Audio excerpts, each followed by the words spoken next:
J'éduque Télévision, toujours à l'heure. Au gouvernement de la République, nous demandons également un changement de stratégie en matière de lutte contre la corruption.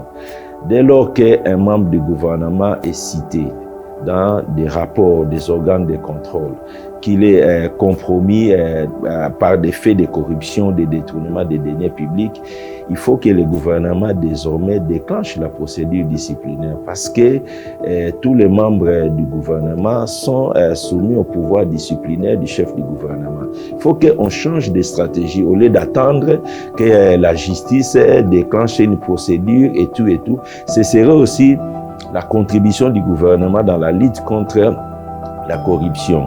À la justice, nous demandons dans le cadre de cette union sacrée des forces vives pour lutter contre la corruption, à la justice, nous demandons qu'on prenne des mesures, des décisions pour que les auteurs, les personnes poursuivies pour des détournements des deniers publics ne puissent plus bénéficier de mises en liberté provisoire.